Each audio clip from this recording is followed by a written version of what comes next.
Morning everyone, আমি চন্দ্রানী চলে এসেছি আর একটা নতুন ব্লগের সাথে। আশা করি তোমরা সকলে যে এখানে আছো ভালো আছো, সুস্থ আছো। আমরাও বেশ ভালো আছি। সকাল সকাল দেখো নিত্য নৈবেদ্যিক কাজ শুরু হয়ে গেছে। দাঁত মাজা হয়ে গেল, ফ্রেশ হয়ে গিয়ে এবার চলে এসেছি সবার আগে ঠাকুরের কাজে। দেখো ফুলটা তুলে নিলাম। এইবারে ঘরের ভেতরে যেসব জামা কাপড় বারান্দায় মেলা ছিল আগের দিনে, সেগুলো সব স্যাঁতস্যাঁতে হয়ে আছে। যা ওয়েদার পড়েছে, ভালো করে তো শুকাচ্ছেই না বলো। রোদ্রে না দিলে, একটি হাওয়া বাতাস না খেললে সেই জামা কাপড়গুলো না আর ব্যবহারই করা যায় না। তো এই জন্য সকাল সকাল উঠে আগে আমি জামা কাপড়গুলোকে মেলে দিলাম, তারপরে চলে এসেছি পুজো পাঠের কাজ সেরে। এবার রান্নাঘরে দেখো, প্রথমেই আমি রান্নাঘরে একটা কত সুন্দর কুমড়ো গাছ বেরিয়েছিল আমার। কি হয়েছে বলো তো, ইঁদুরে না পুরো কুমড়ো গাছটাকে ডগা থেকে দু ফালা করে দিয়েছে। বলো কিরম কষ্ট লাগে। যাই হোক, কালকে আমি ছিলাম না, এসে দেখি এই অবস্থা। অগত্যা কিছু তো করবার নেই, এই গোড়াটা বসালে আর হবেও না। তো সেই জন্য সেটাকে কেটে আজকে রান্না করব। আর এইদিকে দেখো কুমড়ো শাকের জন্য আলু, বেগুন, ঝিঙে সব কেটে রেখেছি।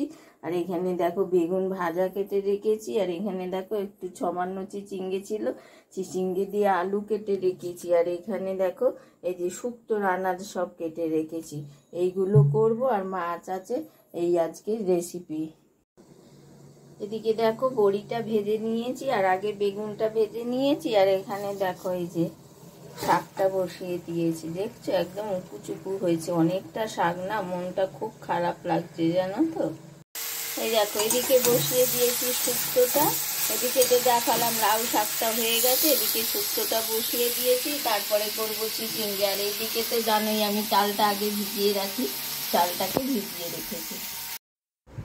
আর এইদিকে দেখো টিফিন করে রেখেছি দাদার জন্য কুমড়ো আলুর তরকারি আর রুটি করে রাখা হয়েছে। তোমাদের দেখানোর জন্যই ঢাকনাটা খুললাম। আর এখানে না দেখো ওই যে সেদিনকারে বিপত্তারিণী পুজোর প্রসাদ দিয়েছিলাম পাশের বাড়িতে, ওরা আবার এই যে সুজির উপমা বানিয়ে দিয়ে গেছে। আর এইদিকে দেখো চিচিঙ্গে আলুটা বলতে বলতে হয়ে গেছে মোটামুটি রেডি। আর ওইদিকে ভাতটা বসিয়ে দিয়েছি। আর এখন কি করবো বলো তো, দেখো তোমরা এইদিকে কি হয়েছে দেখো, অবাক কাণ্ড বলো তো। এদিকে পাম্পটা গেছে খারাপ হয়ে, কি করব, বারবার সকাল থেকে পাম্প চালাচ্ছে কিন্তু জলই আসছে না। তারপরে কি আবার খবর দেয়া হয়েছে মিস্ত্রিকে, দেখি কখন আসে। তো কি করব এখন, এই নিয়েই চলতে হবে। দেখো বাথরুমে না জামা কাপড় ভিজিয়ে রেখেছিলাম, সেগুলো আর কাচতে পারলাম না, জল ফেলে দিয়ে। সার্ফের জল রাখলে তো নষ্ট হয়ে যাবে, তো সেই জন্যে জল ফেলে দিয়ে এমনি রেখে দিলাম। এগুলো বাথরুমে জল আসলে তারপরে কেচে নেবো, তাহলে আর কি হয় বলো তো, গন্ধটা হবে না। আর এইদিকে গ্যাস ট্যাস মোটামুটি পরিষ্কার করে নিয়েছি, কিন্তু বাসনগুলো না আর মাজতে পারিনি। কেন বলো তো, দেখো সরু সরু জল পড়ছে, কিছুটা জল তো স্টকে রাখতেই হবে না, কখন কি প্রয়োজন হয়। তো চলো আজকের ভিডিওটা তোমাদের কেমন লাগলো অবশ্যই জানাবে, লাইক করবে, শেয়ার করবে, কমেন্ট করবে। আর আমিও তো চান করে চলে এসেছি। দেখো যে পরিমাণ জল ধরা ছিল তার থেকেই চান করে চলে এসেছি।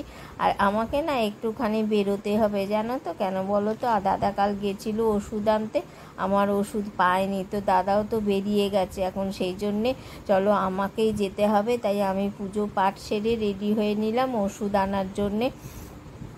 তো এখন আমি বেরিয়ে পড়বো। আর তাহলে তোমরা আমার সাথে থেকো কিন্তু। আর যারা আমার পাশে আছো, সাথে আছো, তাদের সকল ইউটিউব ফ্যামিলিকে আমার তরফ থেকে অসংখ্য ধন্যবাদ, ভালোবাসা।